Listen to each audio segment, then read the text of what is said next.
this is Mary from Athena's Bibliotheca, and today I'm going to do my wrap-up. This is going to be the first 5 books I read this year. I enjoyed everyone quite a bit, actually. I didn't give anything other than 4 or 5 stars, so starting the year off great. The first book I read was The Isle of the Lost by Melissa de la Cruz. This is the first in a Descendants series. It's about 4 descendants of Disney villains. There's Mal, who is the daughter of Maleficent, Evie, who is the daughter of the evil queen from Snow White, Carlos, who is the son of Cruella de Vil, and there's Jay, who is the son of Jafar from Aladdin. At first, I wasn't sure I was going to like it because of the way Mal was acting, which the way she was acting isn't that surprising because she is the daughter of Maleficent.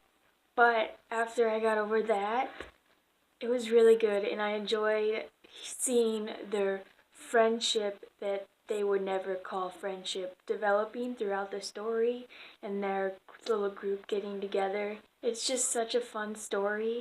I gave this book 4 stars. The next 2 books I read were the Magia the Night series.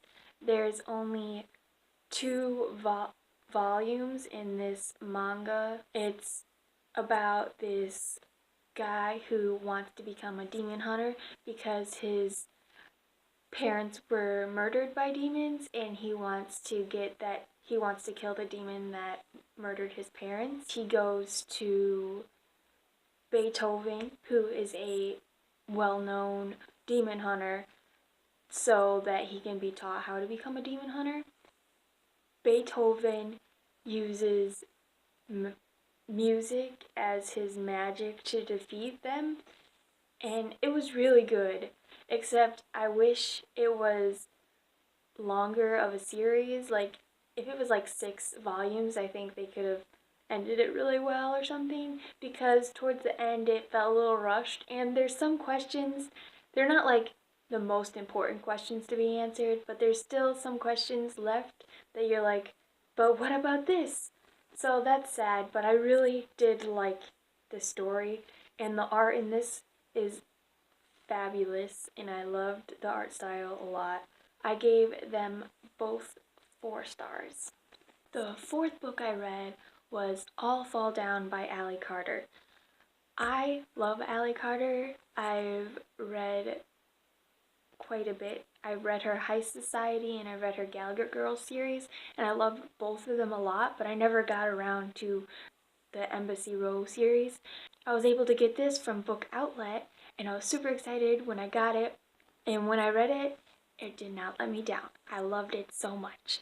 It's about this girl who sees her mom get murdered, and no one believes that her mom was murdered, and everyone thinks that she's crazy.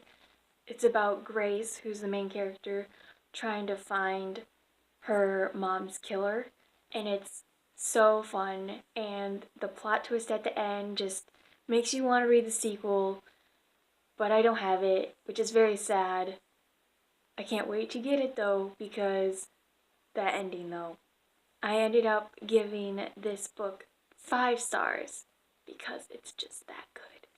The 5th book I read this year was The Zodiac Legacy: Convergence by Stan Lee, Stuart Moore, and Andy Tong. This is about this boy named Stephen Lee who ends up obtaining this zodiac power, and it's about him and these other 2 people trying to gather the rest of the people who have this zodiac power that was released into the world. It was so good, and I enjoyed meeting all the characters, those who were given the zodiac powers, and learning about what powers each zodiac was given. I just found it really entertaining. There's like different, there's it's an illustrated story, so there's every once in a while you get pictures, which is really cool, and I really enjoyed that also. I was pretty excited about this. Oh, and I found out once I was reading it, because I like to take off the dust jacket when I'm reading, that it looks cool underneath the dust jacket too. So, all around, a fantastic book. And I gave it 5 stars. So, that's the first 5 books that I read this year so far. And I loved all of them, and I'm so glad I read all of them. So, I had 2 books that I gave 5 stars and 3 books that I gave 4 stars. That is all I have for you. So, keep on adventuring. See ya.